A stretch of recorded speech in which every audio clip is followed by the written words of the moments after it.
Henry, what's there? Excellent, thanks. I think there's nyama here with this ingwe.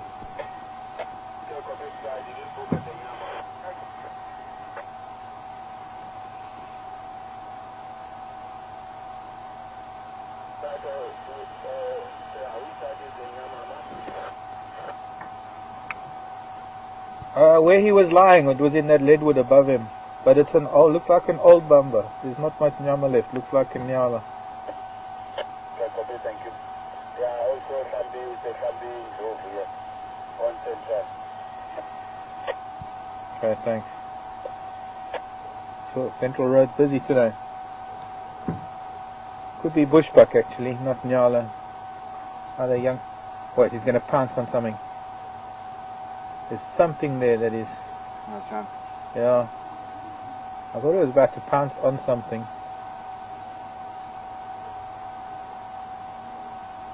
Oh.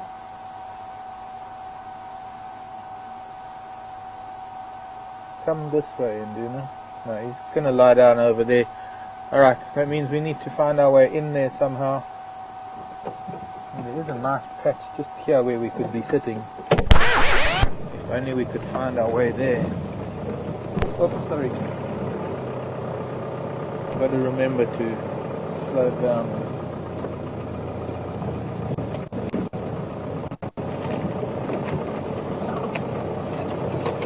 Tree stumps here. Also,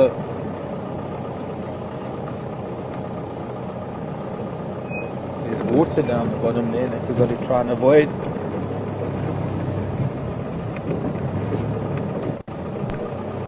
See, I don't know if this is going to be possible. Climb over a tree, a dead fallen tree.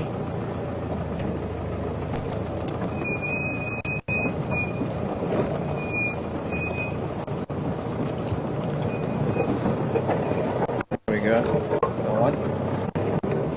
That's what I want.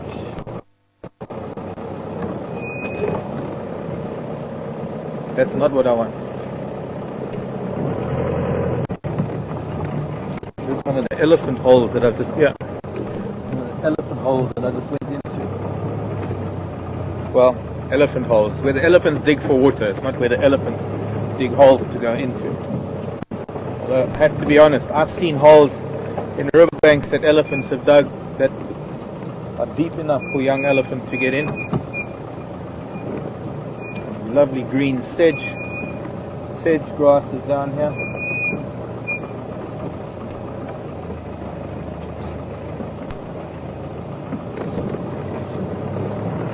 Hello, Nduna. I guess we could have come in from the other side, but this is good. Gosh, he's looking big.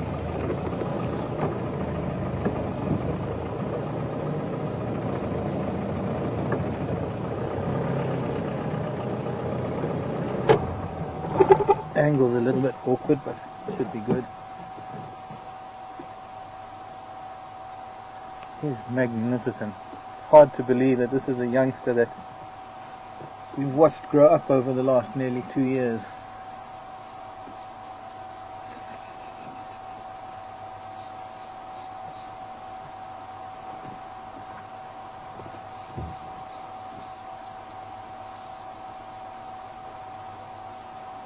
Aha! Okay. Not such an old kill. I can see the head now. It is a duiker, not a bushbuck. Quite a lot left there. Quite well wedged into the tree.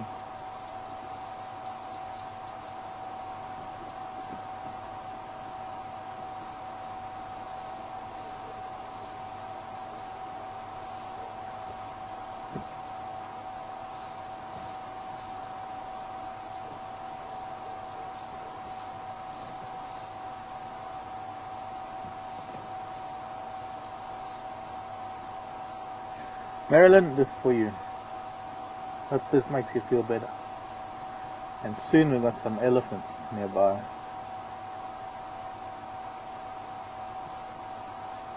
Definitely a group of ellies up on Drakensberg Drive.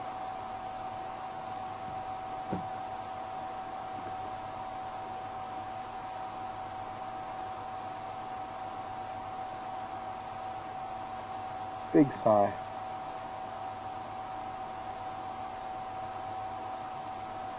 Well, for those of you who are with us for the first time, this is a leopard that we've been watching for about 20 months now. Since December of 2008, I think it is, that we've been watching this leopard. He has a brother, and they were born in November of 2008, mid-November. His name has been given as Induna, which means chief. Not too sure where his brother is right now. They have reached this age where they're splitting up and they're pretty much doing their own thing. But I'm hoping that every now and then we're still going to see them with their mother and together. I'm not too sure how that'll work. But you're with us live on Safari TV, and my name is Mark. Sebastian is on camera. And Herman is back in Final Control. Final Control is where we do all the broadcasting from, where everything is controlled from, and Herman directs from there. He sends me the emails that you send in to finalcontrol@safari.tv.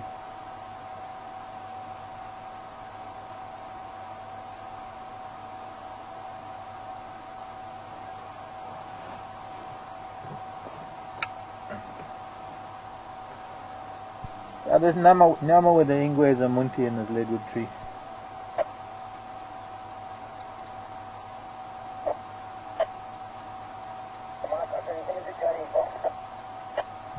Sure thing.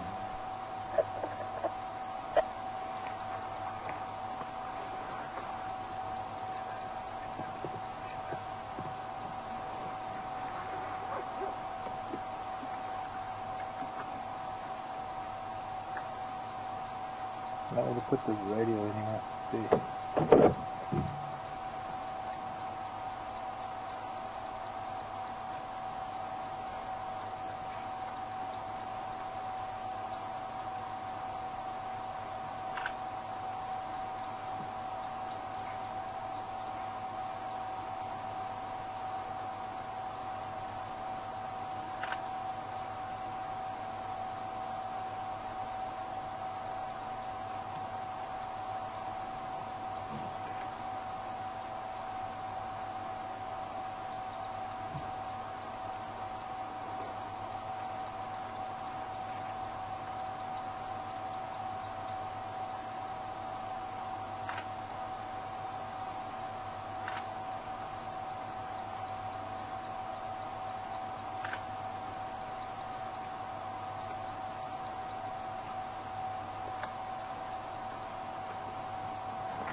Just got a wonderful email in from Mrs. Berger in Illinois. I think it's a first grade class, if I'm not mistaken.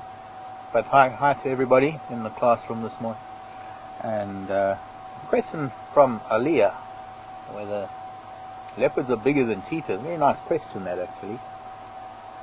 Because, well, no, they're not bigger, but they're, funnily enough, they might be half the height of cheetah, but they're the same weight as cheetah almost, because cheetah are very, very thin, very tall animals, because they need to run. They got very long legs. They need to pick up that speed for their hunting. Leopard, on the other hand, are very short and round and stocky and fat. Not fat, but well muscled to be able to take their prey, like this little duiker up in the tree. And no, we can't really get a good look at it, but the duiker is one of the smallest antelopes, and I'm not too sure if it's him that has killed it, or maybe his mother killed it and he's come and found it. I don't think that she's catching something and bringing the boys back to the kill anymore. But it's not beyond the realm of possibility that she killed it and he has found it. It's a very difficult tree to climb. It's a very difficult tree for him to be eating. And the way that it's lying, I'm guessing, is that it was him that did it. Because Karula knows a little bit more about, Karula's the mother, by the way, putting kills in trees and being able to at least feed on it with it in the tree. Now this is a very straight tree. There are not very many branches to the side. The one or two branches that there are up there with this kill not going to be very easy for him to feed on it. So when he does want to feed on it, he's got to get up there and maneuver the kill so that he can feed on it. I know this doesn't really follow the question, but sort of does. But he's going to have to hang on to that kill while he's feeding on it.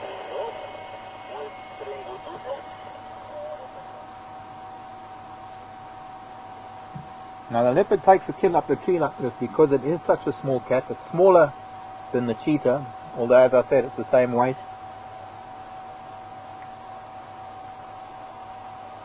But being more powerful, having much more muscle capacity, they're able to take their kill up a tree. Cheetah don't really climb trees very well. They'll climb a tree that's an angle so that they can pretty much run up it. Especially when they're youngsters, they can climb a lot better. But cheetah love to have vantage points because cheetah hunt on open plains and big open areas, and they like to get higher above the tall grasses to be able to see much further. And so sometimes they'll use termite mounds, or they'll use tree stumps, trees that have been pushed over a little bit. Excuse me. And even in the Serengeti they started using the front, the bonnet or the hoods of a car, of the Land Rovers, to look out over the Serengeti plains. But here in South Africa, they're normally tree stumps and termite mounds where they climb up to have a look.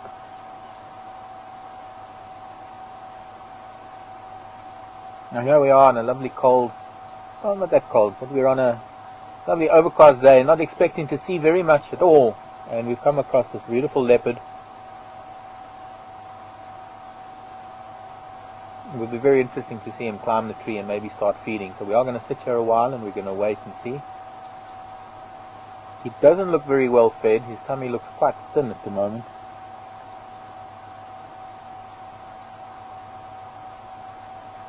Let me look at his mouth with my binoculars. I'll look closer at his mouth and his jaws and see if there's any sign of blood to see whether he has been feeding yet.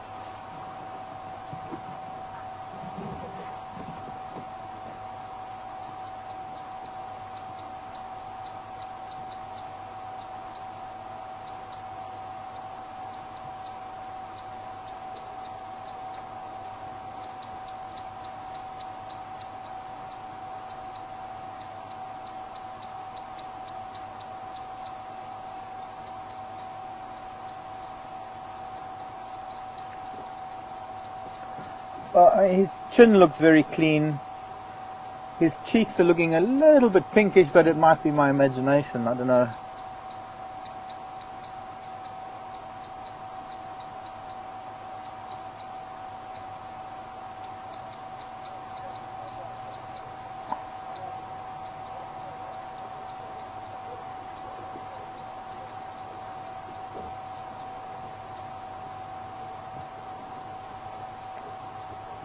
It's hard to see how much has been eaten on that carcass, but I don't think very much.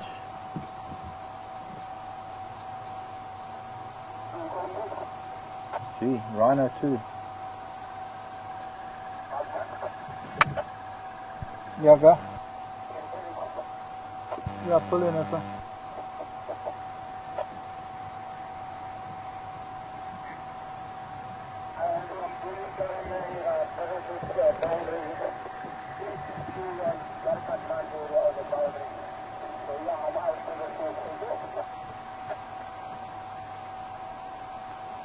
Ruth was asking what would happen if I got out of the vehicle right here. Ruth, it's one of those things. Excuse me a moment. Ephraim, you see the nyama?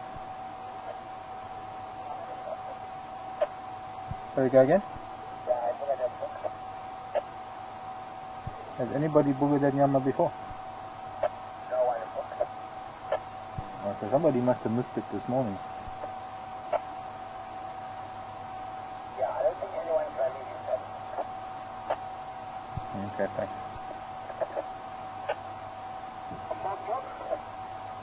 Yes, yes. Thanks, I'll tell you.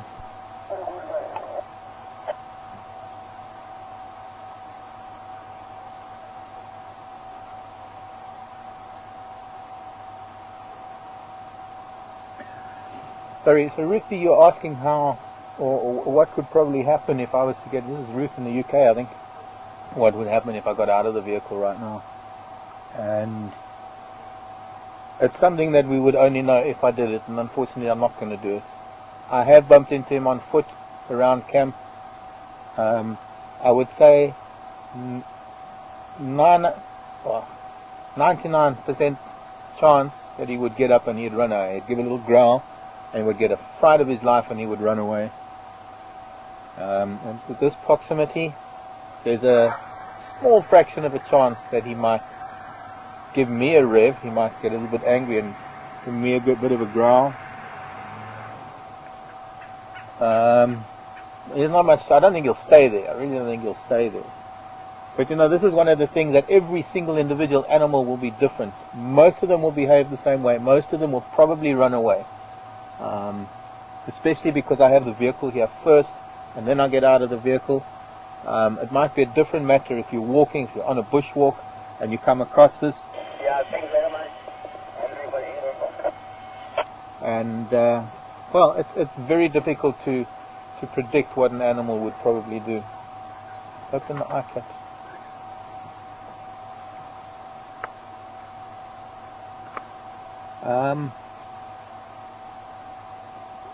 Nine times out of 10, when you try and predict what an animal will do, it'll do the 1 out of 10 things that you didn't think it would do. So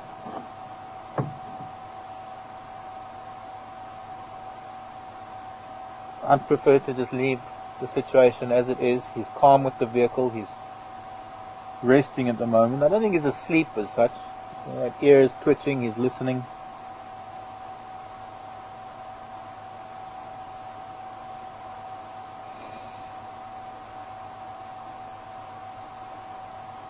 Breathing quite heavy, which might mean that he has been eating somewhat.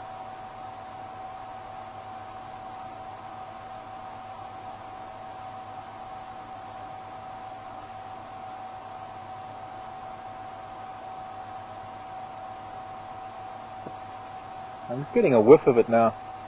That carcass has been in that tree more than a couple of days. So whoever's been driving Central Road, been driving with their eyes closed. Because I'm smelling it now. Yeah. As we got a change in the wind. I mean, this is at least a day and a half, if not more. A carcass doesn't smell like this after only 1 day. So whether this could have been Karula stashing this here on, I don't know. But Ephraim said nobody's seen this carcass yet. Of course, coming through this dip on Central Road, I don't know if we could see earlier when Ephraim was here where the vehicle was. But it's, we're panning the camera. No, we're not. That's fine, don't worry. But you can see as we zoom out, you'll be able to see the little muddy patch over here. This little muddy patch. There's the road at the back there. Probably about 50 yards, not even 30, 40 yards away. So all he would need to do would be to lie over here in this little open patch or behind this leadwood tree. And if he was lying flat in any of the last 2 or 3 game drives, if he was in the area, nobody would have seen him. And of course, the kill isn't really that visible. It's not like it's hanging over a branch. It's right in the middle of a fork on the main trunk. And at first glance, you'd miss it completely.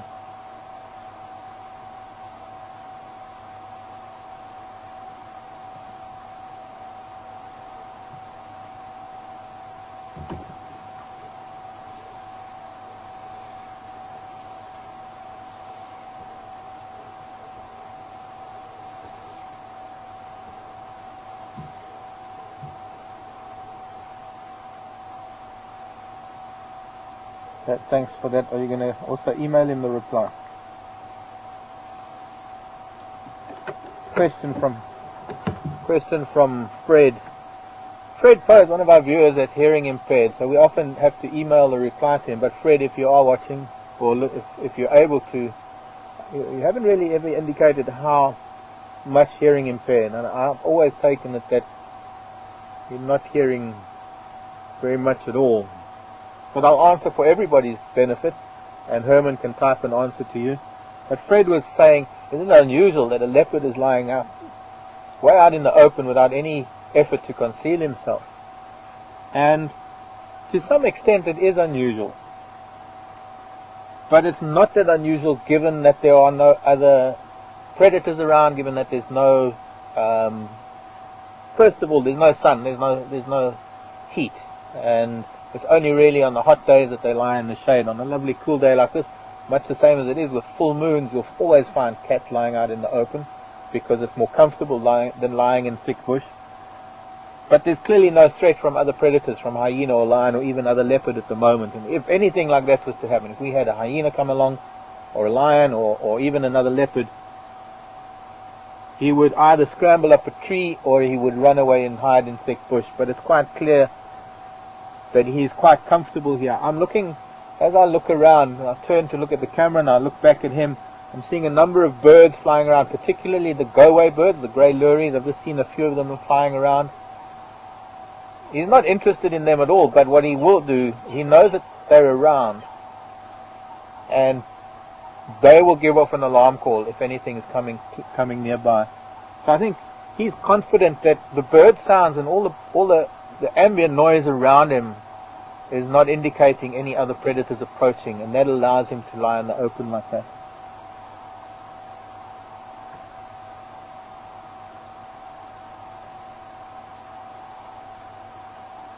Or should I say it allows him the freedom to lie in the open like that.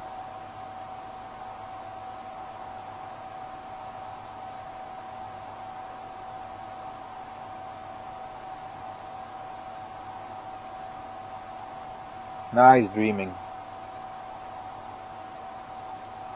Twitch of the mouth and his toes are twitching.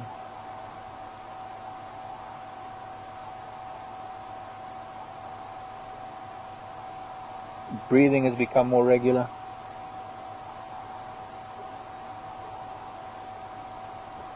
Going through REM sleep, I think.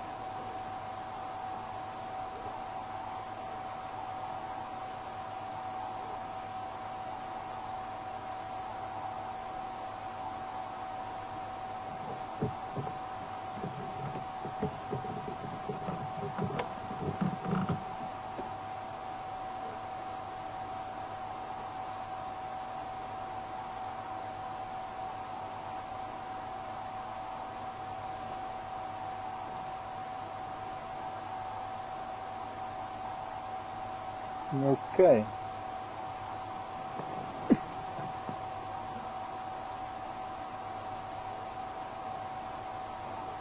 Alright.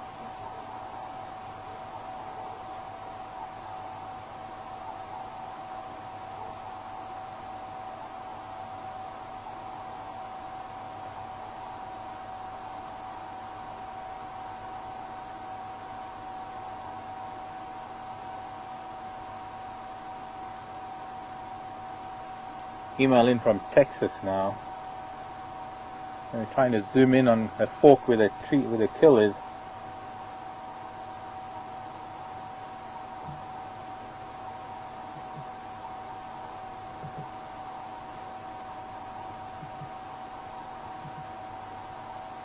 Let's see one of the legs hanging down. It's about the easiest.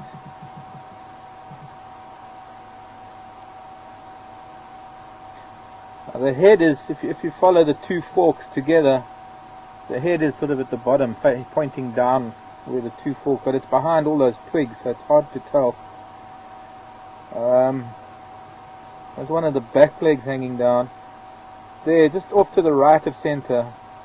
If the back leg hanging down is left of center, to the right of center is where the head was. That looks like, in that fork, when I was looking with my binoculars, looks like there's actually a piece of bone fragment lying in the fork of that tree. I don't know, there's nothing really that color that you can get on a leadwood, so I'm guessing it is a piece of bone, maybe from one of the front legs. Kind of hard to make out. But a very interesting question from Ruth in Texas. Choco or Ruth? Choco. Coco. Ruth Pope. Ruth is saying leopard will take their kills up a tree and they'll climb tree to escape other predators and to secure their kills. And part of the question is, will cheetah do the same? And the answer there, no. Ruth, cheetah don't have the ability to climb the way that leopards do. As I was mentioning earlier, they can climb trees quite well when the tree is at an angle, being pushed over by an elephant or it's an old tree stump. A vertical tree like this is virtually impossible for an adult cheetah. A young cheetah can probably do it. Not very well. One of the things about cheetah is they've got relatively blunt claws. They don't have the very, very sharp claws that a leopard has. And coupled with that, they have protractile claws. They don't have retractile claws. In other words, a cheetah's claws are pretty much fixed like a dog, but they can extend them, especially when they're on the hunt. Those claws act like a runner's spikes, giving them a lot of grip, and it's because of that that they're filed pretty well into not dull, but they're just not as sharp as a leopard to be able to hold on to the bark. They just don't have the muscle capacity in their arms and their legs to be able to grip the sides of a tree the way a leopard does. And definitely not going to be able to do that with a kill in their mouth. And when you think about it, a leopard can sometimes take twice its own weight into a tree. So, almost impossible for a cheetah to be able to take its kill into a tree. And the cheetah's defense against losing its kill is just to eat as quick as possible. So very often, once a cheetah has made its kill, they will eat, and they'll start with some of the highest protein areas, like the meat on the rump, and some of the internal, like maybe the liver, kidneys. But generally, they'll try and eat as quick as possible. So sometimes you'll find it, in fact, because of the way a cheetah eats, when you find a carcass, you can tell that it was a cheetah, because very few of the bones have been bitten into. Maybe if it spent time on the carcass, it will have eaten some of the ribs, some of the tips of the ribs, but certainly not the way a leopard will crunch through the skull, through the facial bones, and through some of the leg bones. Cheetah, they eat their full, and they pretty much, if they've got the time, they might finish it, but I've very, very seldom seen cheetah having the time to do that, because as soon as nightfall comes, the hyena will come in. And I've seen cheetah being chased off the kill by jackal and vultures alone. So for cheetah, their only defense really is to eat quickly and leave the carcass. Lion, on the other hand,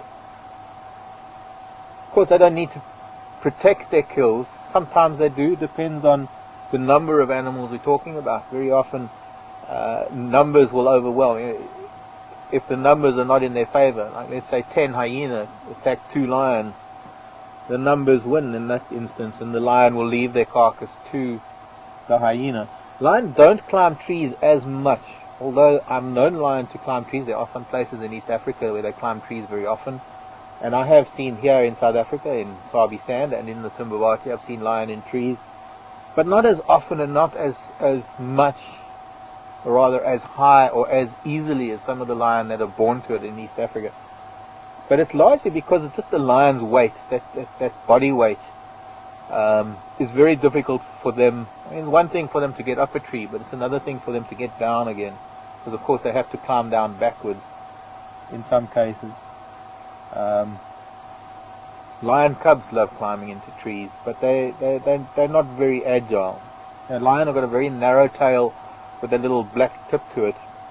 When you look at a leopard's tail, it's quite thick and muscular, and it assists them considerably when it comes to balance when they're climbing.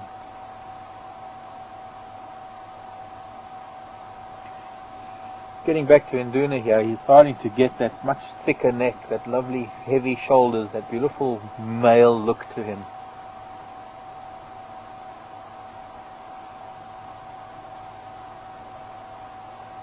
I'm thinking that maybe we should leave him for a little bit, go and look for these elephants, and then come back.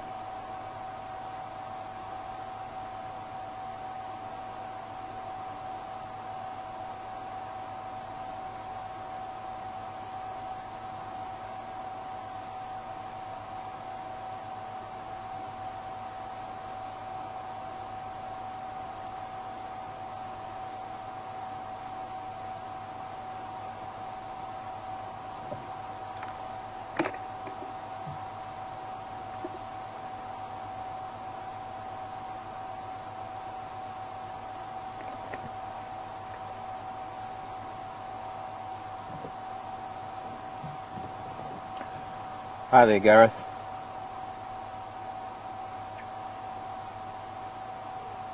Question with a depends answer. Gareth wants to know, will Mission in Duna challenge their father, Yambilu Yadan, for territory? Will they challenge each other for territory?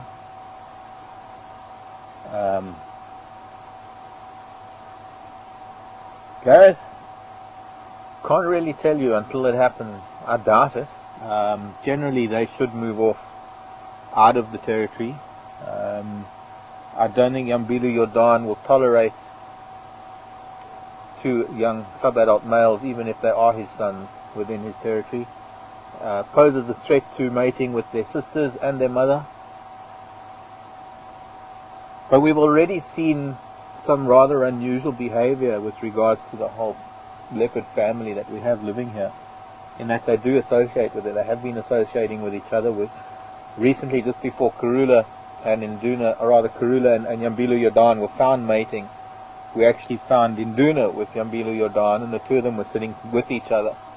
But that was understandable from the point of view that Induna is a youngster still. He isn't showing signs of strong territorial marking, strong territorial behavior yet.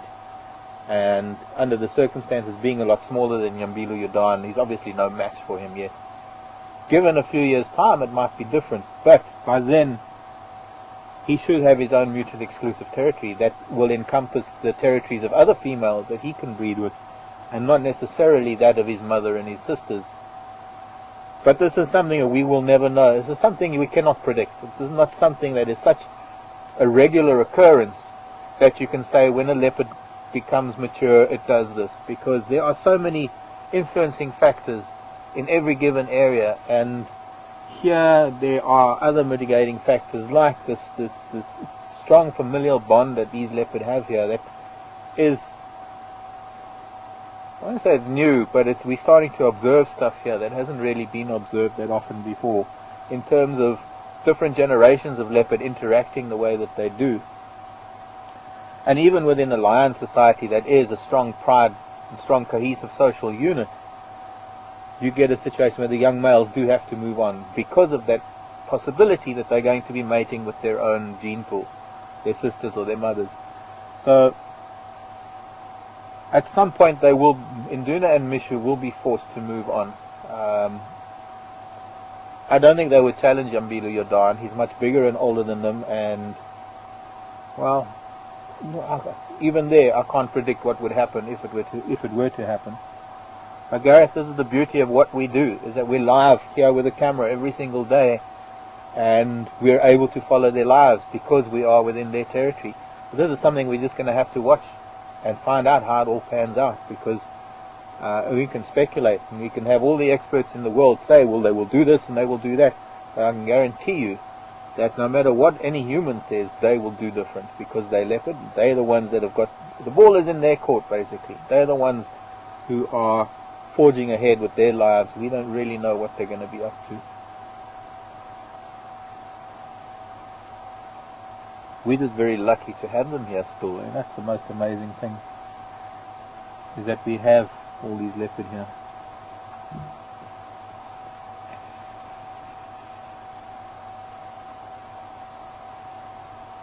Okay.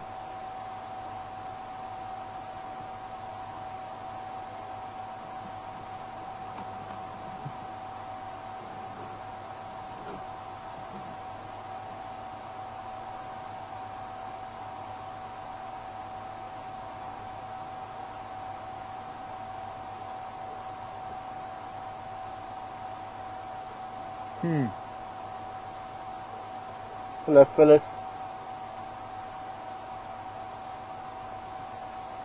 And thanks for your email. I'm going to still answer it. And a very interesting question. Phyllis wants to know how much of it is strength and how much is skill when it comes to taking a leopard, or rather a leopard taking its kill up a tree.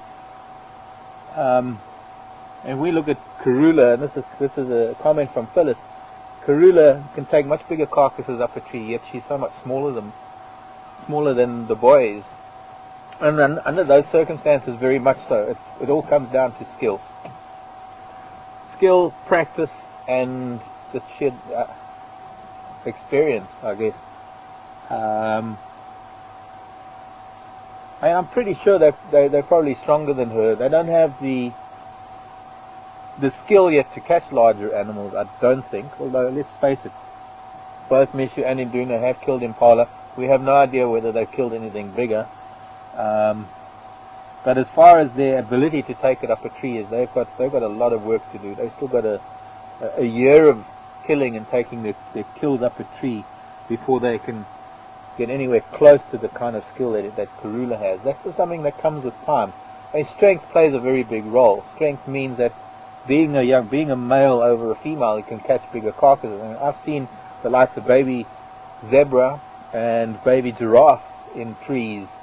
It was only once that I saw a baby giraffe in a tree, but you've got to understand that there's no female leopard on African soil or in the world that is big enough and strong enough to take a young giraffe up a tree, and I doubt even strong enough to take up a baby zebra. But I guess if you look at it on a pound for pound basis, I've seen females. I mean, Karula, there was once that she took a young male nyala up a tree down off of the western edge of Quarantine, and that must have been a pretty heavy kill for a young female leopard. So strength plays a big role in determining the size of the carcass. Skill comes into play in getting it into the tree successfully and getting it into it. First of all, a tree that is convenient for feeding and storing, and of course securing it that it doesn't fall down when you're feeding. And that's something that Induna has a lot to learn about, because I think he lacks a lot of that kind of a skill. And we watched, as they were growing up, we could watch him lose that carcass a lot of the time.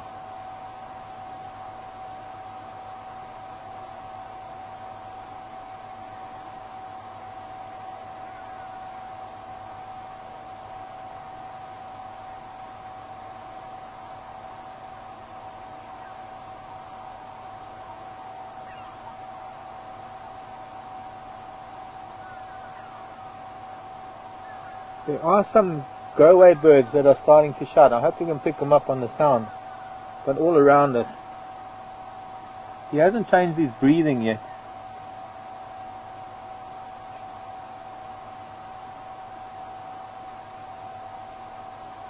I put him to sleep with all my talking. But I'm wondering if they're shouting at him or someone else. It'd be nice. Karula wasn't that far from here, so it would be interesting if she came along.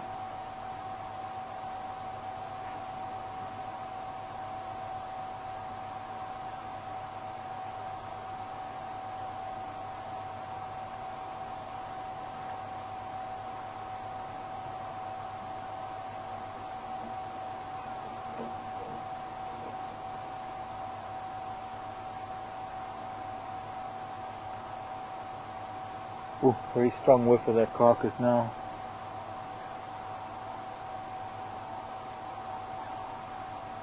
Bit of a stretch. Ears are starting to move at the sound of these lures, these go-away birds.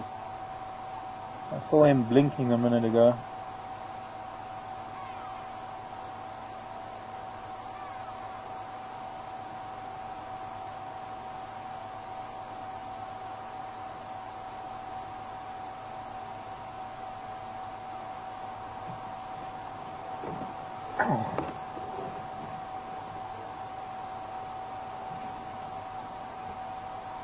Radio's been very quiet.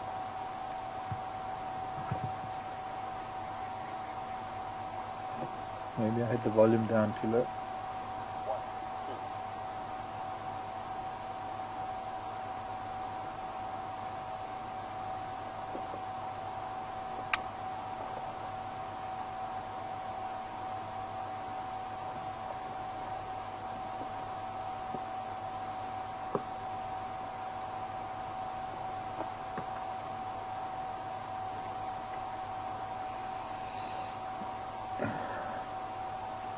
Keep my neck warm. I'm going to have to put on a jacket soon. It's such nice warm temperatures up to now. Every now and then cold comes along.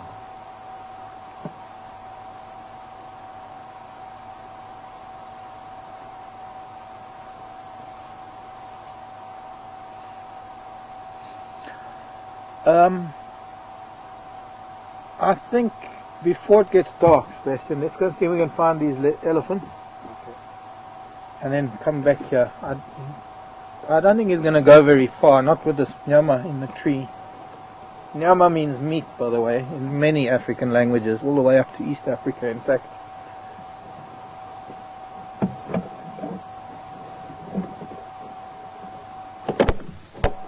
Huh.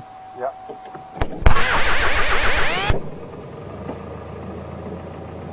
Don't go anywhere, Nduna. I want to be back here in about 20 minutes, half an hour, and I'm gonna just go and see if we can see Ellie's. But with this smell, hyena are gonna be moving around soon. I'm actually a bit reluctant to leave. Sheep behind the piece to put the yama in front of Kurula, and Kurula she's watching Pisukuja.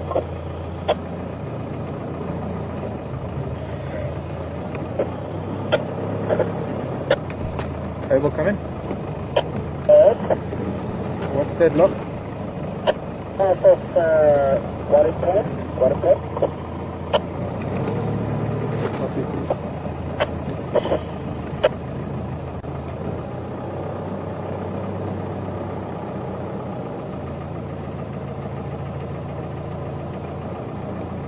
I don't know, maybe not. See, I'm in two minds here. Obviously now that I've moved and he's kind of sitting up. I just got word that they're sitting with Karula watching a hyena eating her kill. She must have left it on the ground. It would be nice to go and see her, but there are a couple of vehicles there. But just a good chance that hyena are already moving around. And with this wind blowing and the smell of this carcass, there's a good chance hyena are going to arrive pretty soon, and then we'll miss it.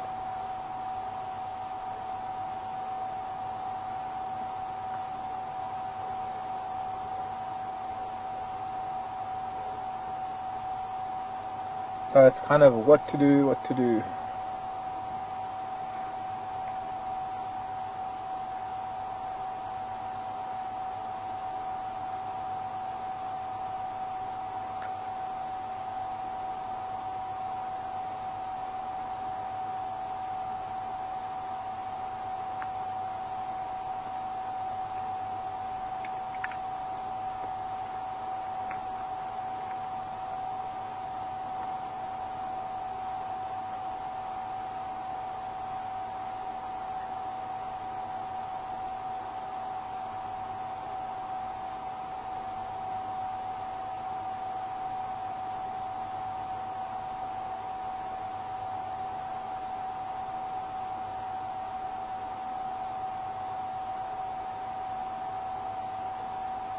Okay, let's get up to Drakensberg Drive.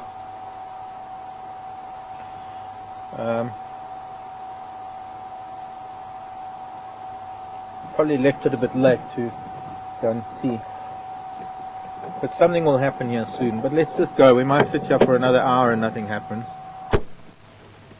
Let's see if we can get out through here. As I say, Nduna, don't go anywhere, boy.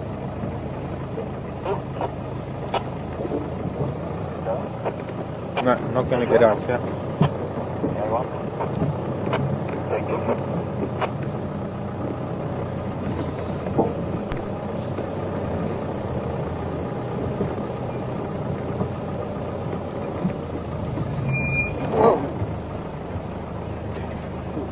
There's nothing still out.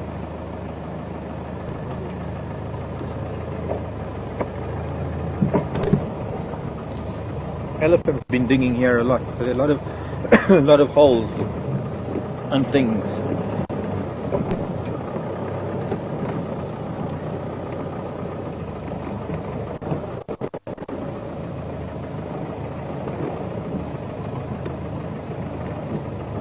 And I'm see if I can get past him this way without disturbing him and without turning the Land Rover over.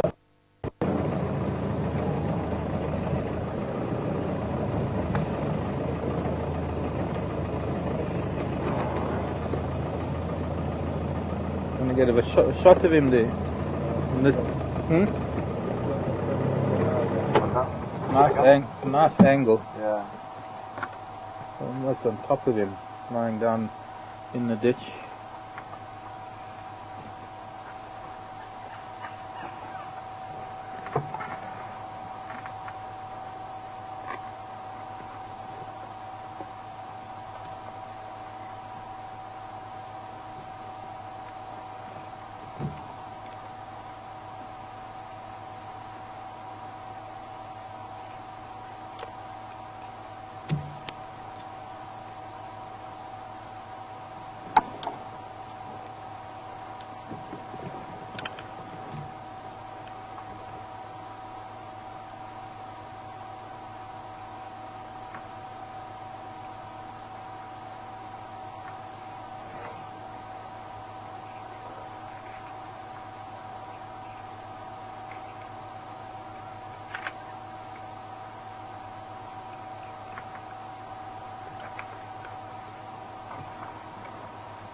Okay.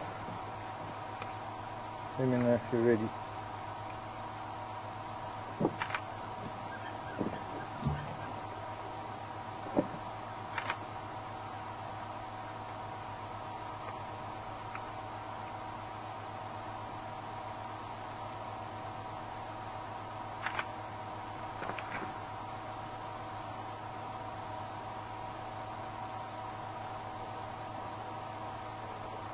Okay.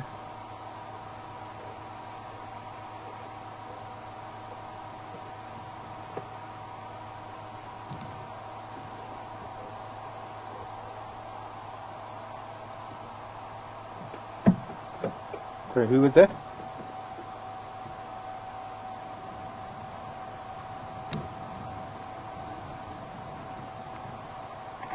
Who was that?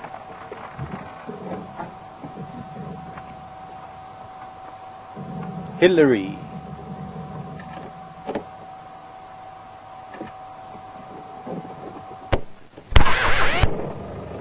Christine wants an update on where the mapokos are.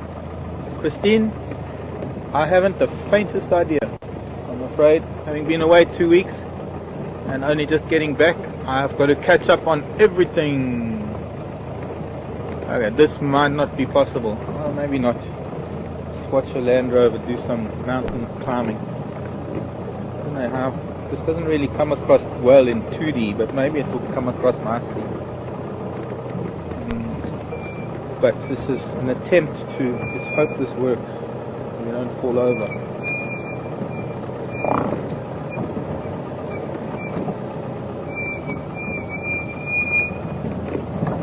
There we go. Land Rover, climb.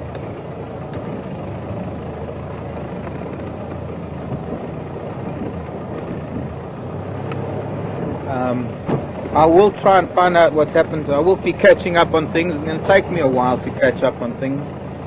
Not only emails, but on the whereabouts of the Mapojos and the Kajimas and the Kurumas and the Majingula and all the other animals in the area. I've only just got back, so please give me a few days. And excuse me, it's going to do a radio check here. Our station is leaving open lock of 1 Madodengwe in the dip on Central Road, Nyala Road Junction.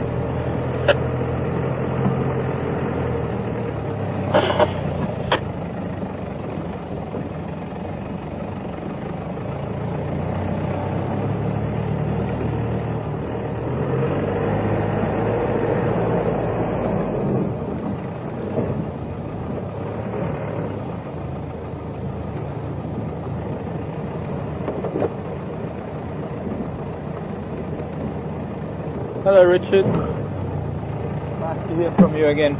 Richard wants to know if the hyena will sneak up on Induna or will they announce their arrival. Let's put it this way, they won't announce it. Ooh, ground hornbills flying. 3 of them. We know those 3. We've seen them a few times. We've seen them at Gowrie Dam, flying off. pity. Richard, hyena are quite noisy when they walk, especially with all these dry grasses. They will try and come in as quiet as possible, but anything will hear them coming. I mean, everything will hear them walking through the grasses. They won't announce that they're coming, mostly because if they're lion, they don't know what's on the kill, they don't know what the situation is with the kill. So they will sniff it, they will just follow the scent and stumble upon it. They're lucky in that they pretty much can take care of themselves as far as defense is concerned, not likely to run into anything that's too dangerous. I mean, they can run into lion, and the lion, there's a good chance that lion could kill them. But if there's a kill situation, if there is meat and there's a kill situation, it's highly likely that the lion won't even bother too much. So they're trying to look at something in the nest.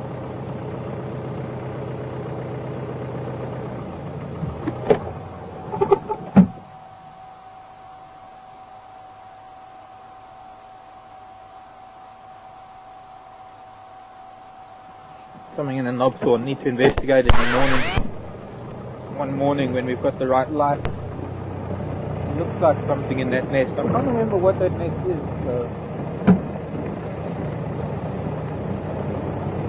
Whether it's one of the Wahlbergs or what.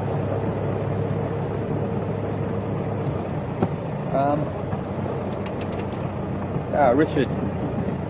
They will try their best to intimidate a leopard out of its carcass, but once they come in and they start sniffing around, and Duna maybe either runs off and hides, once they find that it's up the tree, there's probably not much they're going to be able to do about it other than sniff around a little bit and hope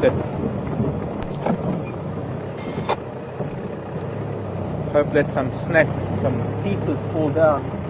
Fresh elephant tracks over the tracks from the last vehicle here, which was Ephraim not too long ago.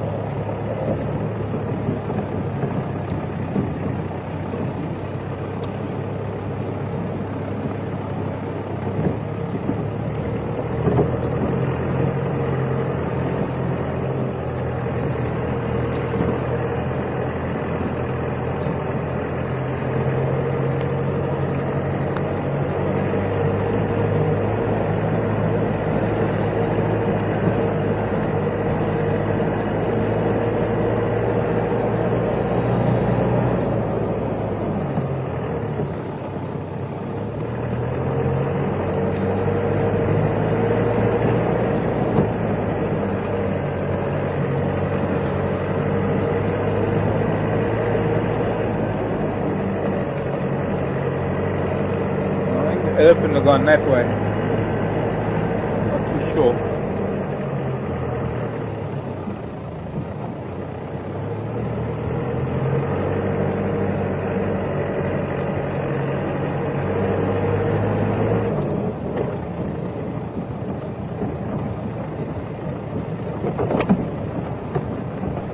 This was Ingwe at Quarry Pan.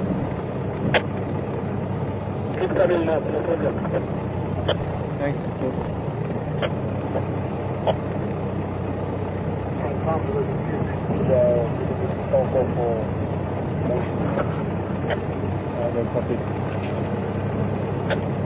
That munti in that where in Duna is, that bumper is old because it's starting to move.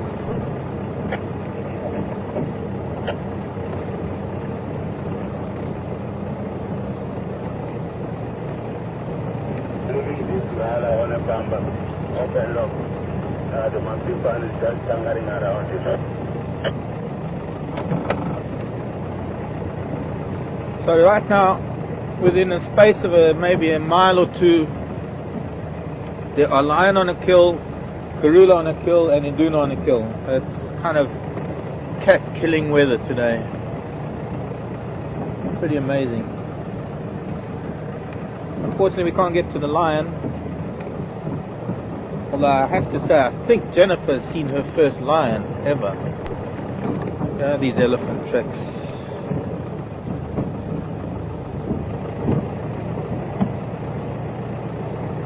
Will's daughter Jennifer is visiting, and her wish has been to see lion, and she was on the game drive vehicle with Henry. I think they've come from that lion kill, which is great.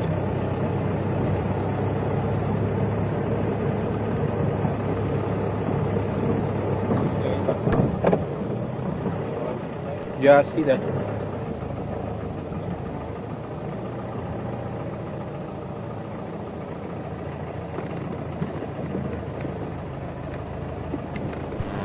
Can I come to your right, Abe?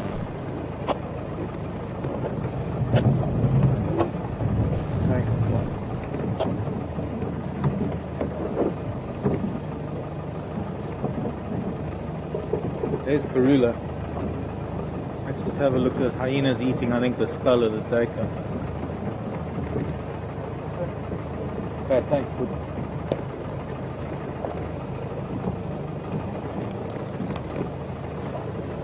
Floppy ear. I haven't seen her for I don't know how long.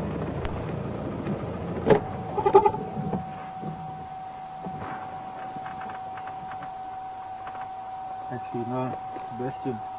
If I go a little bit more forward, you'll be able to get Karula as well. Okay, let's do that once.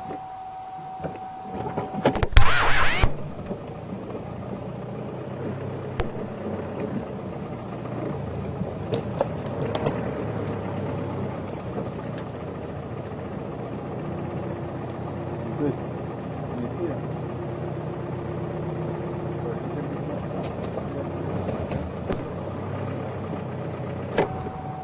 Try and get a picture of both of them at the same time.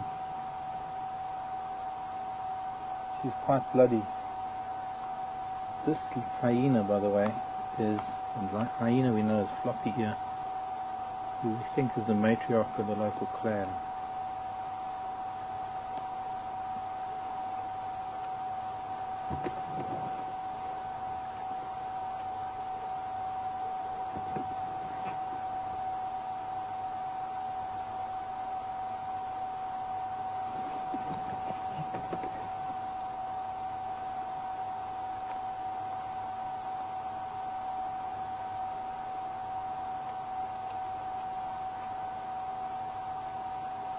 Big termite mound in the middle, and on the other side of the termite mound amongst some bushes, quite unconcerned, is Karula, the mother of the leopard we've been sitting with.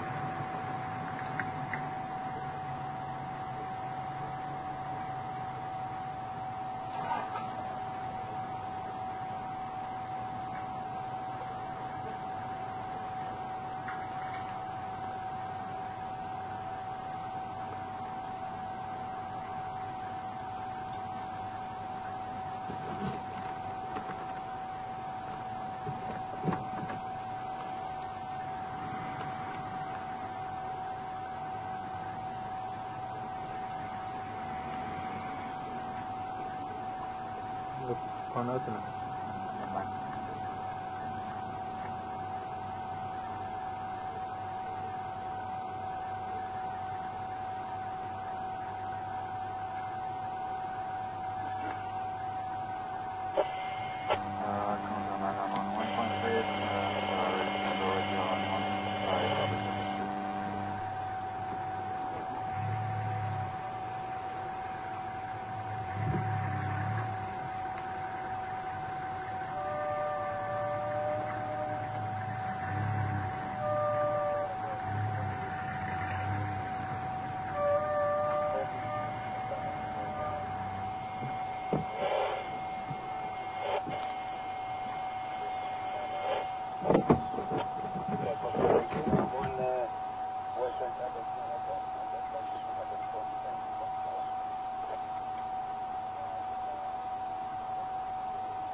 What's unusual about the way she's eating is that she's almost getting picky about it. She's like picking at it instead of just crunching through it.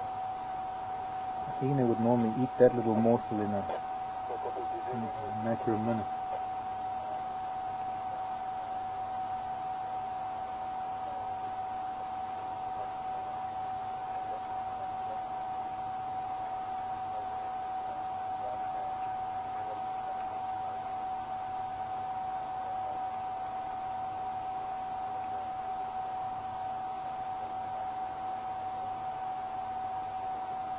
I think she's Okay, copy, thank you. teasing Karula with it.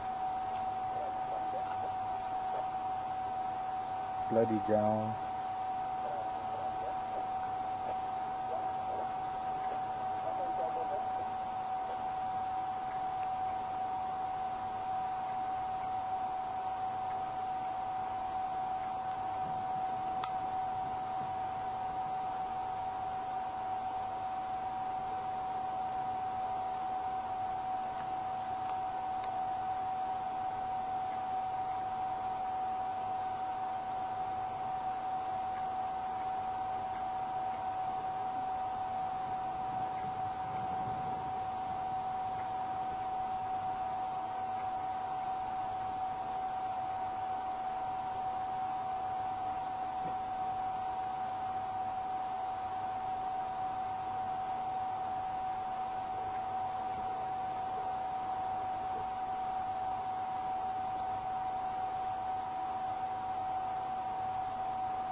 Okay.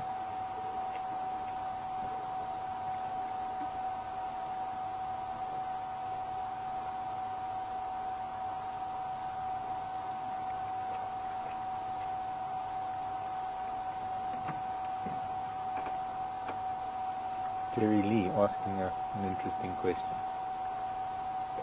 Is Tarzan real? And did he live near Juma? I'll answer that in a second. I've got guests a little bit too close to the vehicle to talk about now.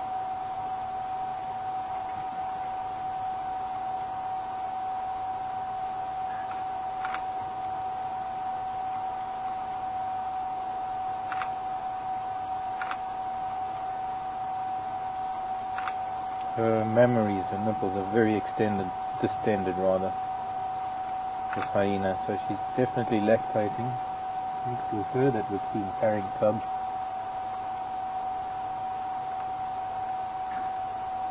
The thing is, she's looking very, very round, so I don't know, maybe she's still having cubs.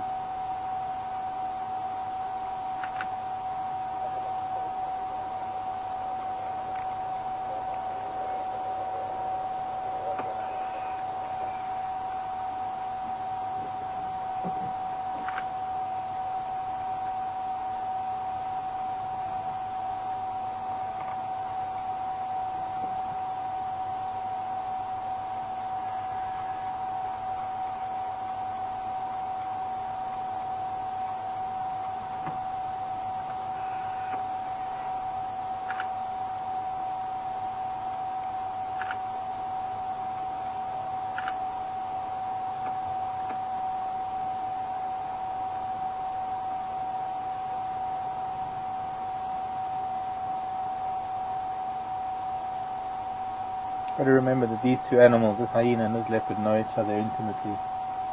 The number of times that they've seen each other at a kill site, I think, is what makes it possible for the two of them to be in such close proximity. Karula's confident that as long as the hyena's got something to feed on, she doesn't have to go very far, because this hyena's not going to go for her, it's not going to bother her much.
Yeah, it's got a lot of skin and that's a leg now. That's crunched through that bone.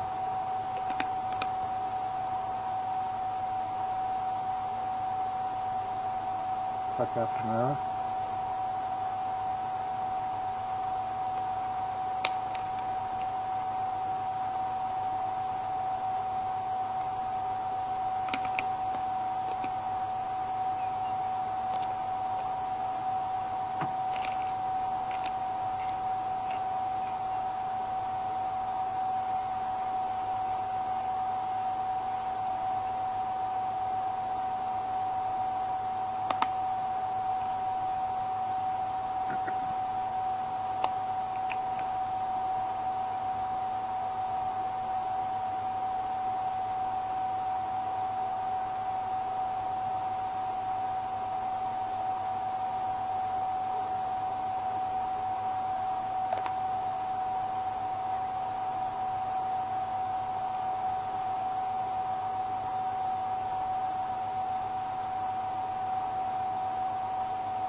Okay.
Okay, it's pretty difficult to talk right now. I've got a death vehicle almost on top of me.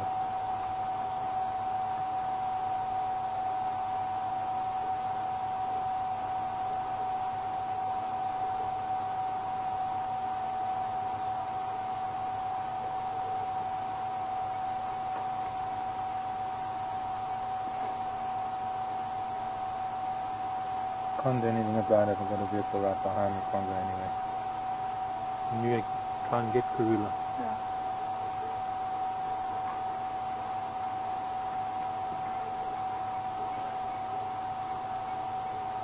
A number of people want to see Karula, but unfortunately until other vehicles move, we can't go anywhere right now. It's getting a bit darker. So I'm not answering questions with other guests close to the vehicle. I don't want to disturb their experience.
Now Karula's taking notice because Hyena's walking around. Karula's getting up, it's going to come closer with a bit of luck.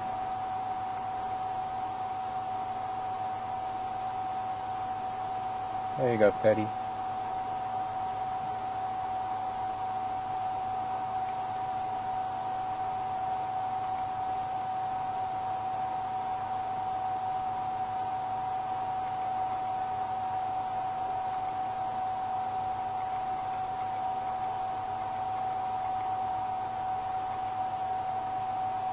Just with a little bit of skin.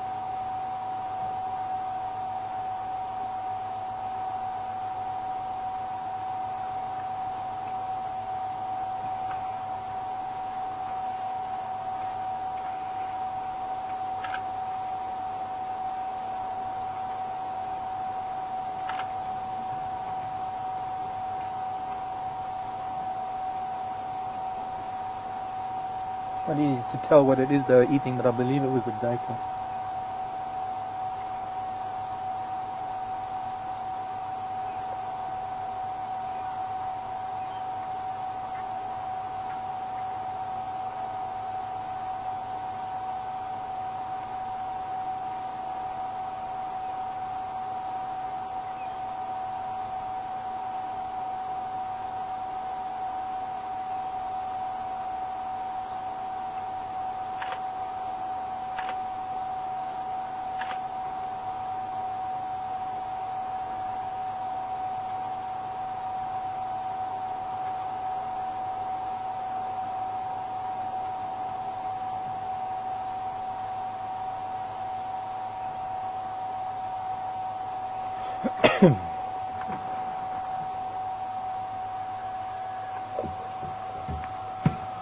For those of you who wanted to see Karula there, she granted your wish.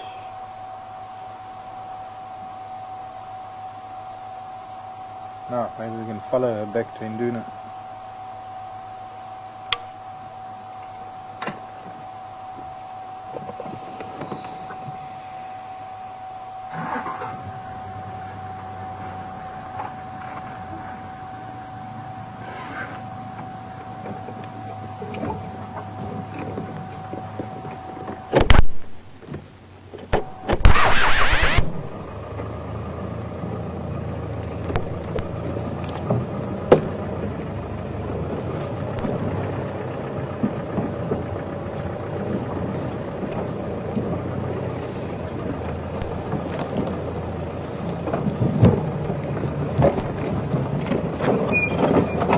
Show you, we're surrounded by sickle bush. Jules and Gary were asking, here's sickle bush on our left. There's actually quite a bit of it here, and it's all dormant now, so there are no leaves, or very few, hardly any leaves, and certainly no flowers. The flowers will only come in summer. We've got Karula in front of us now, hyenas off to our left, sniffing around still, keeping an eye on hyena. She is making her way to Central Road. It'll be interesting to see if she does make her way to that dip. It'll be a good indication that she did leave that kill there. She evidently has been making a number of kills recently.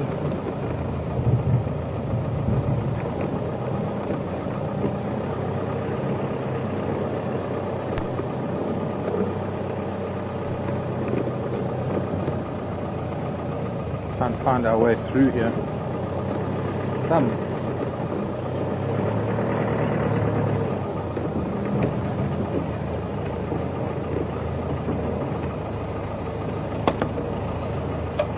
I've got to think about this question. How would the balance of nature be disrupted without hyena? I don't understand that. I'm afraid.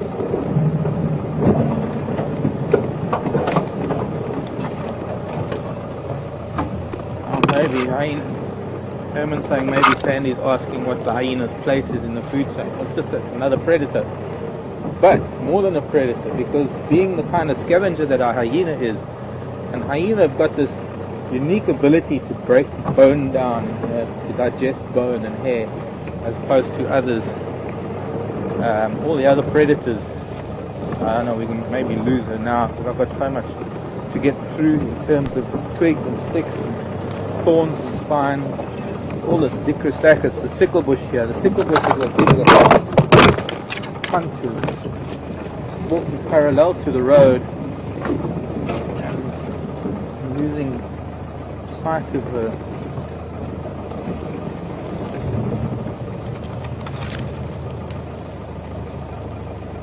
Especially because it's getting dark.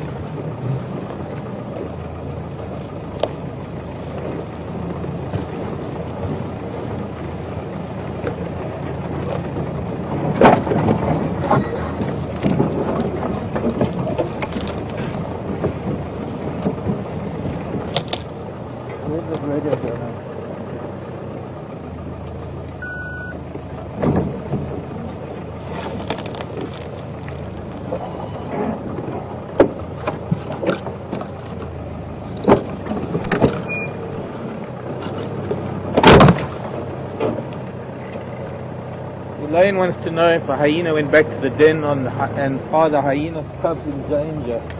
Elaine, we don't know where the den is. We don't know where the cubs are. The hyena was still sniffing around where the kill was. So I guess the answer to that is no, that she hasn't gone back to the den, I don't believe. But we don't know where the den is, from what I understand. And they'll only be in danger if there's no hyena at the den, but normally there's always at least one of the young sub-adults around the den with when cubs are there, or they're down in the den in quite deep underground. But Sandy, maybe if you can clarify what it is you were asking. See, now I think I've lost her because I looked away. Oh, there she is.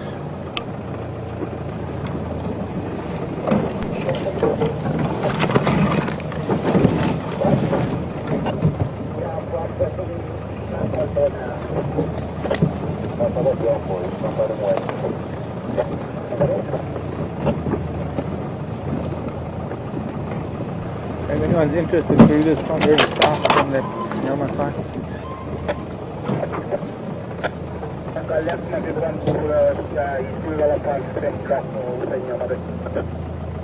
Yeah, thanks, Dave.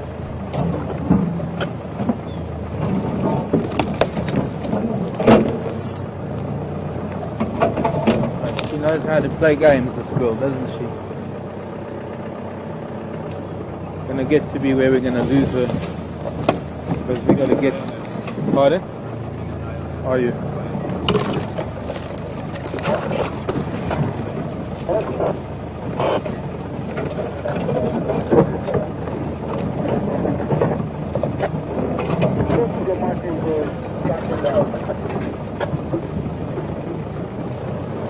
Okay.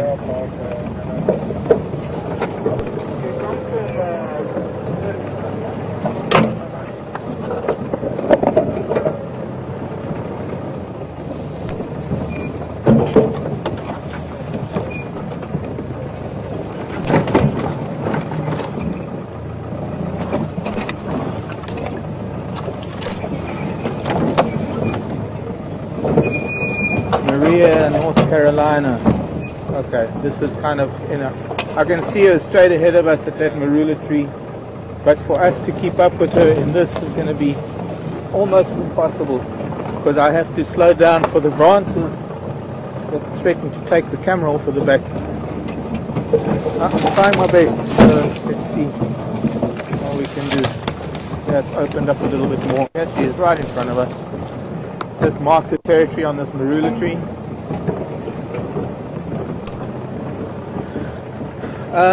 Maria wants to know, Maria, North Carolina, I think it is. Or is it South Carolina? North Carolina. One of the Carolinas. How big is Induna's front paw? Looks so big from the camera angle. Compared to my hand, probably about that big. Like a small, relatively small lioness track.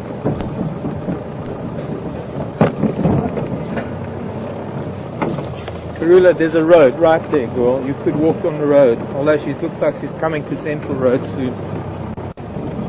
I wouldn't be surprised if she's doing this on purpose.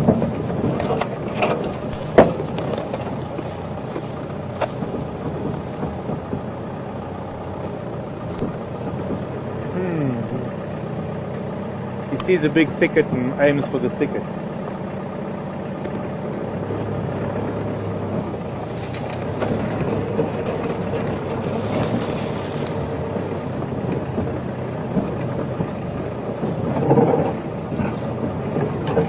Okay. Watch that one.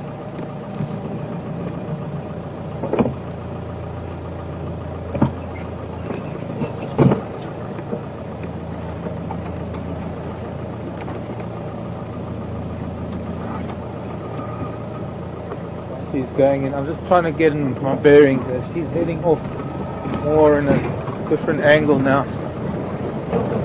Gone through some thick stuff, we can't get to it. I can try and get around this thick stuff.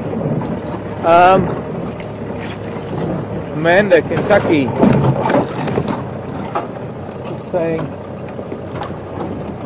could it be some indication that she's pregnant because of the number of kills she's been making? Amanda, I've only heard of the number of kills from people talking about it. To be honest, here we go, on the road again. Maybe she's going to walk on the road now.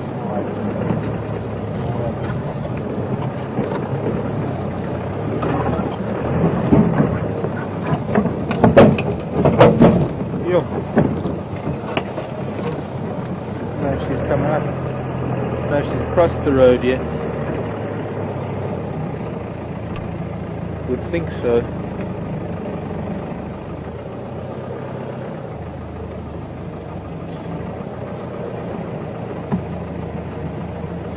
Wait. Okay, what? Just 2 minutes. So it's going. Drongo's making a noise.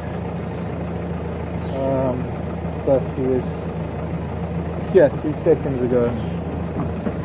across the road maybe. Next thing, I was watching her tail.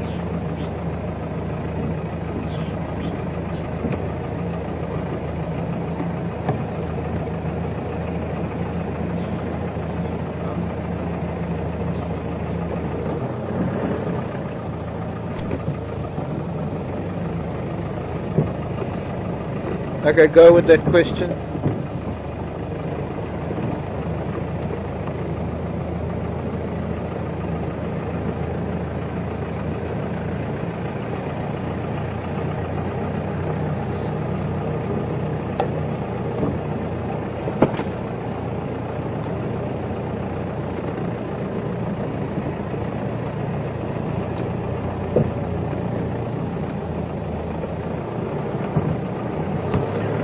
Sure, long question from Marlene, but Marlene, no, I haven't the faintest idea. I don't know where any of these kills happen. Sorry, I'm a little bit flustered because I'm trying to keep stuff in my head from questions I haven't answered and trying to find Karula. I'm still answering that other one about all the kills. Could that be possible? That means she's pregnant. And now Marlene, no, I don't know when those kills happened. As I say, I just heard staff talking about it, so I haven't any idea when or where these kills took place. So this day, gosh, no, I can just say no. You see, the thing is, we're seeing these kills. We don't know if this is an escalation or not. I mean, I can remember when Karula had the two boys and they were still growing up. I can remember her making just as many daycare kills then. So while yes, on one hand it might mean that she's pregnant because she's making extra kills, there is this theory going around, well not going around, but there is this theory that when she is pregnant, and to my knowledge, it's more before she starts, you know, when she's getting more closer to term rather than now when they're probably just not even embryos yet. It's opportunity. Opportunity arises, they make a kill. I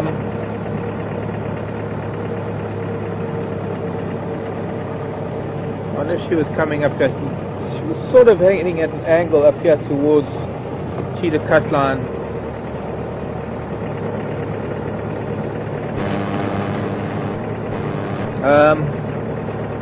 But sorry Marlene, I don't know where those kills were or when they were, so I can't say whether that kill is from that period. I'm sorry, but that's kind of an impossible one to give an answer to.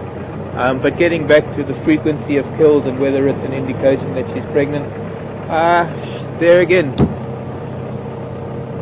we go for months and we don't see them killing at all. We don't see any kills, we don't see any cats. But that doesn't mean to say that they're not killing and they're not eating. It just means that we're not seeing them. You know, we saw them. We were with them 24 hours a day. We saw them every single day. We watched this kind of scenario. Then we could build up some sort of frequency of kills and things like that. But I don't think that we can make assumptions based on just a couple of weeks of being able to see so many kills, because it just happens to be, we just happen to have been that lucky that we are seeing them. She successfully lost us. I think that was her whole purpose in life. I'm going to turn around a little bit further up and we'll head back towards Central Road and go back towards Induna. Elephant will have to leave till tomorrow, unfortunately, because it's getting dark now for elephants anyway. She couldn't have come this far, I don't think. So let's head back towards Central Road. Maybe we'll find her again. Maybe she'll have come out onto Cheetah Cut Line, or maybe back down to Drakensberg Road.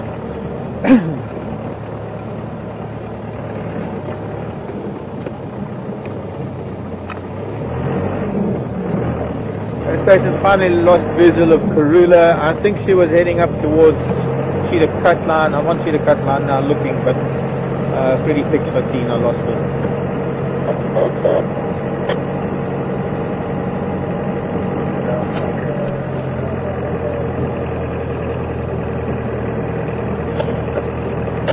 Thanks, Aubrey. I'm going to come past her now.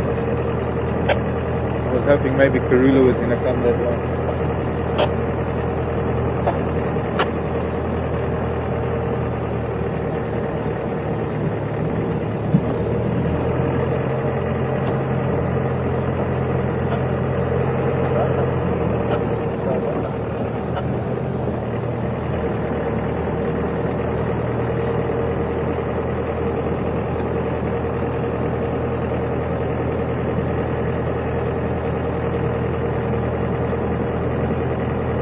Pam in Vancouver. Hi there, Pam. Wants to know whether in the rainy season how water affects the hyena dens, and do they get water in any amounts? Yeah, well, I think firstly it depends on the entrance to the den. Some dens yes, some dens no. It depends on the amount of rainfall. I mean, the kind of rainfall we have here, I don't think we'd get the situation of a den flooding unless it's in a drainage line. And I've seen hyena denning in a culvert underneath the road, and with the rains they had to move. But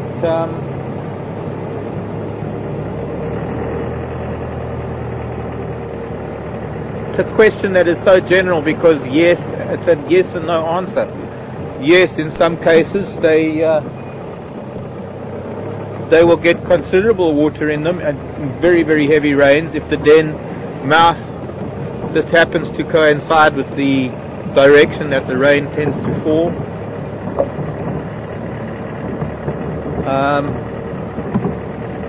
And some dens not. Gosh, every single den is different. So I guess, sorry to say, is kind of a yes and no thing. Yes, some dens do and some dens don't. Highly possible for a den to be flooded and for youngsters to drown.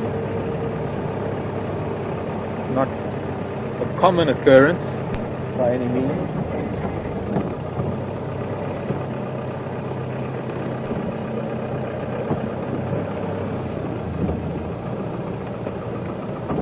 Okay, we're going to leave Karula be. Don't know where she crossed the road. It was probably further down because we came out further down. Ow! Whipped me on my ear.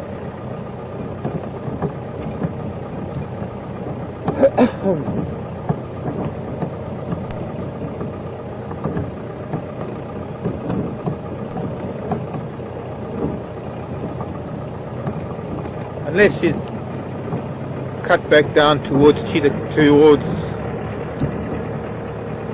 Drakensberg Road Drive. Don't know how I could have lost her. I looked away for a split second. I had her and then I lost her. That's how it goes with leopard. This is where we came out of the bush.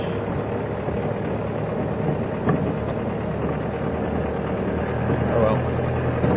We don't have much time to look for her now. We'll start heading back. I just got word over the radio that Induna's back up the tree, is feeding on that carcass. So with a bit of luck we can get there before the end of the drive, finish off there with the view of him.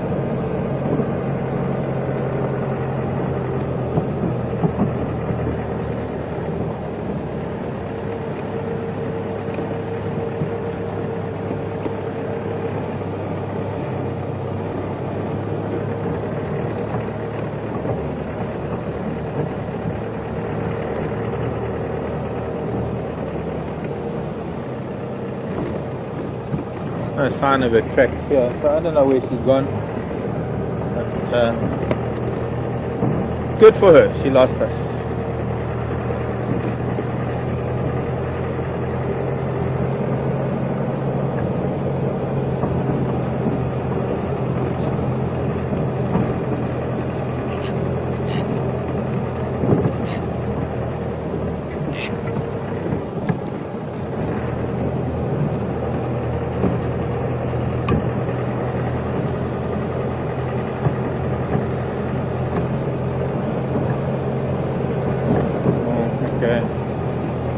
So close to the end of the drive.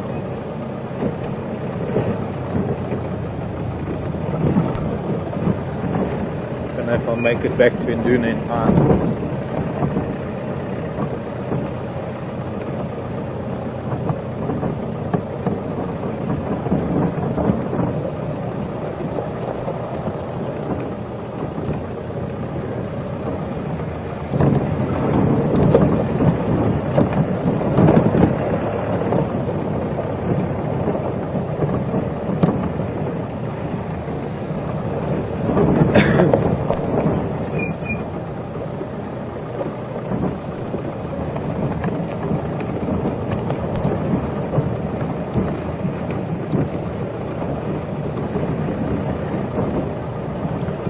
And I'm pretty sure, I think we can take it for granted that she's pregnant. I don't think we need to sort of speculate about the number of kills being an indication that she's pregnant. She's certainly a fertile leopard. She's had 2 litters. She spent a few days mating. I think we can pretty much take it for granted. Always possibility that it didn't take, but I think we can be pretty sure that she conceived during that mating period. And time will tell.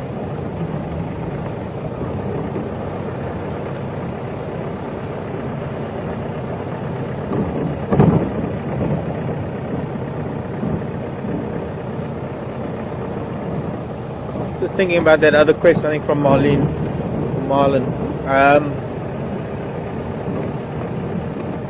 This carcass that Induna is on is certainly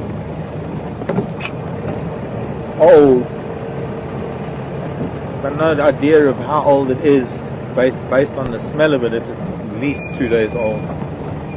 I'm not too sure when those other Duiker and Steenbuck were killed, or when any others were killed. You've got to remember that there might be other carcasses somewhere.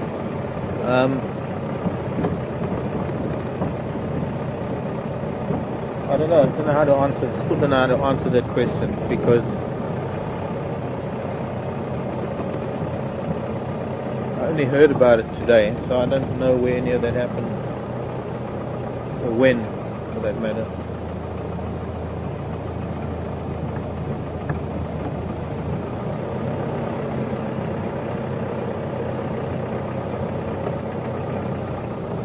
Okay, we've got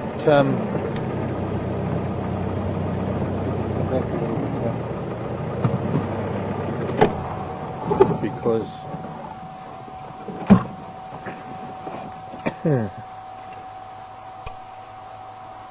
while we are very close, in fact I'm not going to talk too loud, we are pretty close to where Induna is.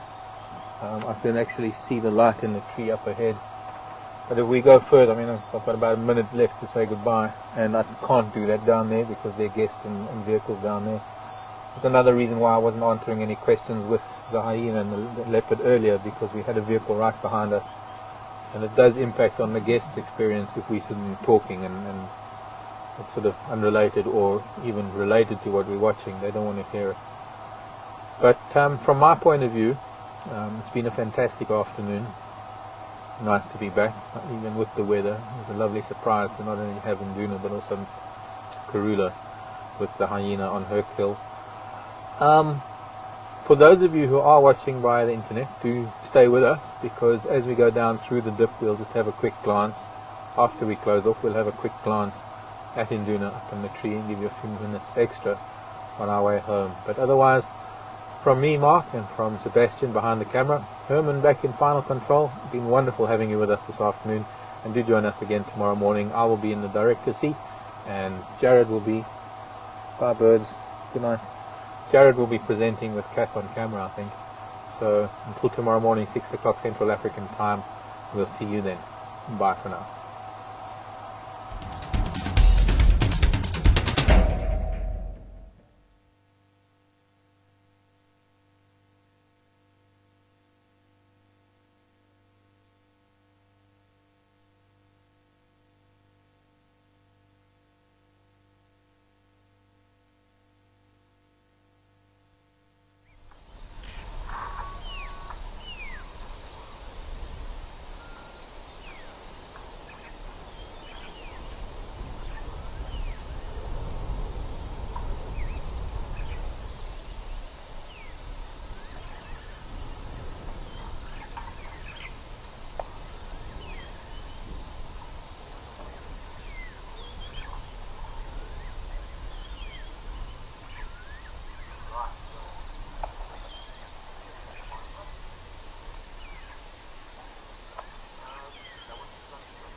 Oh, you're back with us again for just a brief extra few minutes of while we can, because we can, and while we can. Gonna have a look, see what Induna's up to. We believe he's up in the tree. Those of you who have decided to join us again, I wonder if we shouldn't go back up onto this bank where we were earlier. I don't know if we'll make it up here. Pretty steep.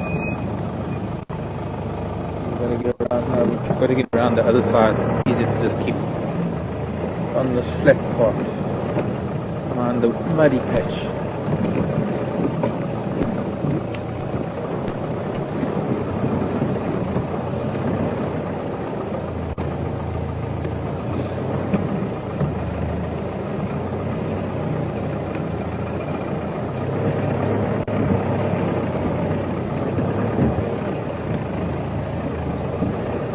Back up onto that embankment.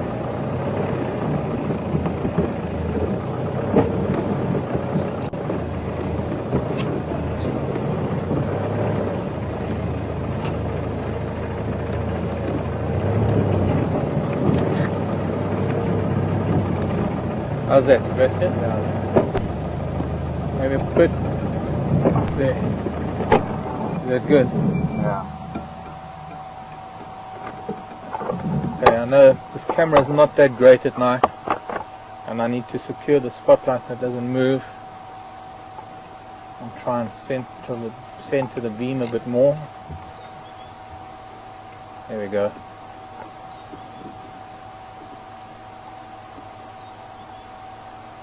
Quite a lot of that data left.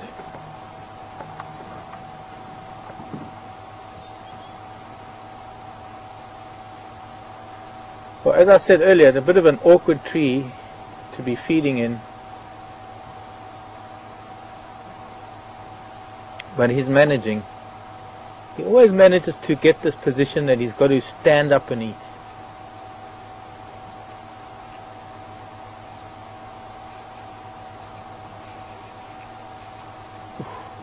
Yeah, something stinks. It's quite ripe, that carcass. So we're with Induna now. We were with his mother earlier. This is now her son from her last litter. Born mid-November 2008. So he's 20 odd months, 21 months. What's my calculation like these days?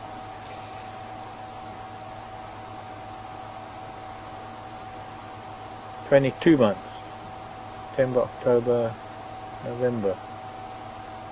Now he's going to try and position it. This is where he sometimes loses it, trying to position a kill. It's only the back that has been eaten on this carcass, but it is quite old. No, that's not going to work, Induna. You can't just...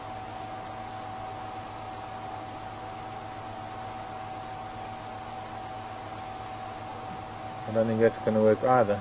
Most of the body is hanging down, and he's not on a very strong branch. This is where he has to hone his skills in securing something to a tree that he can still stand and eat. He's looking around now, trying to find a better spot. At this stage, his best bet is to drop it and go to the tambuti behind here, or to another tree, but somehow he's managing.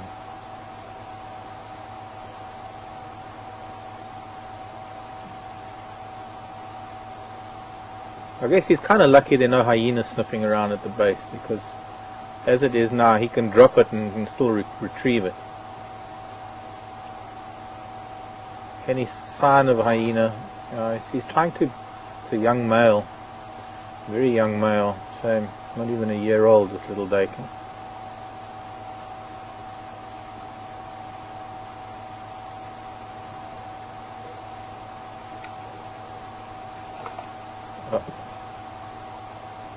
Trying to go back to the original fork. No.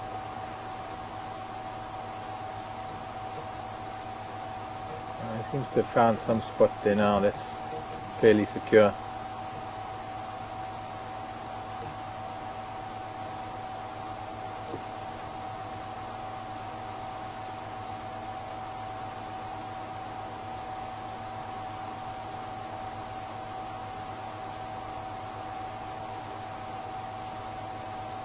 unfortunately now behind the main trunk.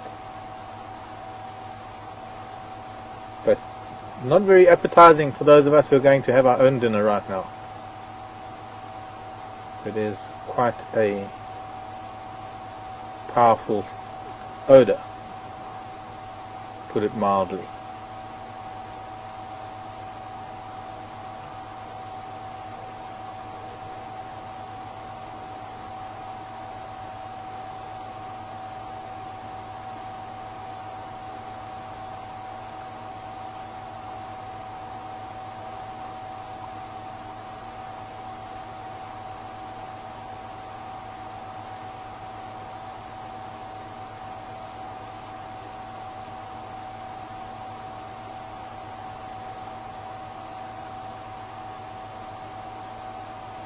Carrying quite a belly on him now. Now that I'm looking, I guess lying flat, didn't notice it very much. But the way he's standing, his belly's hanging pretty low. Quite swollen. Doesn't look comfortable. Well, I think from this point of view, we've had a wonderful evening. We need to get back. The battery's on charge. Sad to leave such a thing, but we're not going to be able to see him from that angle, and at the moment we've only got a few spots on this side of the tree. My whole aim was just to stop by here and have a look and see how it's going. We can leave him in peace and in darkness and head back to camp. Once again, from me and from Sebastian and Herman and all of us here at Safari TV and Wild Earth, good night everybody. Hopefully later I can catch up on some emails. Bye for now.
Good afternoon everyone, this is Herman in Final Control, and thank you very much for joining us on a awesome PM safari with 2 leopards, a hyena, and just an amazing afternoon.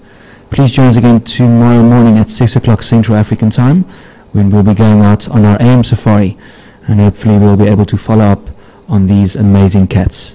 For more of all of us here at Safari TV, have a lovely afternoon, evening or morning, wherever you may be. Good night.